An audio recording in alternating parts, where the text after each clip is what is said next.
Janasena party 12వ ఆవిర్భావ సభను విజయవంతం చేసిన జన సైనికులు, వీర మహిళలు ప్రత్యేకంగా పిఠాపురం ప్రజలకు జనసేన పార్టీ రాష్ట్ర ప్రధాన కార్యదర్శి శ్రీనివాస్ యాదవ్ కు కృతజ్ఞతలు తెలిపారు. రాష్ట్రానికి నిధులు తీసుకువచ్చేందుకు CM Chandrababu, deputy CM Pawan కేంద్రంతో ముందుకు వెళ్తున్నారని కొనియాడారు. గుంటూరు ఎంపీ, కేంద్ర మంత్రి పెమ్మసాని చంద్రశేఖర్ జిల్లాను అభివృద్ధి పథంలో నడిపిస్తున్నారని హర్షం వ్యక్తం చేశారు.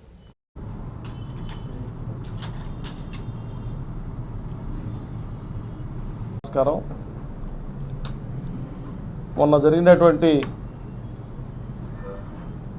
12వ ఆవిర్భావ సభకి ఇచ్చేసి విజయవంతం చేసినటువంటి జన సైనికులు, వీర మహిళలు, అభిమానులు, ప్రత్యేకంగా పిఠాపురం నియోజకవర్గ ప్రజలు అందరికి కూడా మా గుంటూరు జిల్లా తరఫున కృతజ్ఞతలు తెలియజేసుకుంటా ఉన్నాం సభ విజయవంతంపై.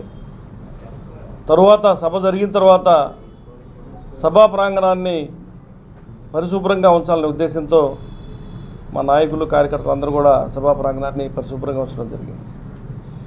అంటే ఒక రాజకీయ పార్టీ అంటే ప్రాంగణాన్ని వాడుకోవటం, వెళ్ళిపోవటం, ఆ ప్రాంగణాన్ని పరిశుభ్రం చేయడం అనేది ఎప్పుడు కూడా ఇంతవరకు జరిగి ఉండదు. ప్రజల కోసం మేము ఏ విధంగా పనిచేస్తాం అనేదానికి అదొక ఉదాహరణ.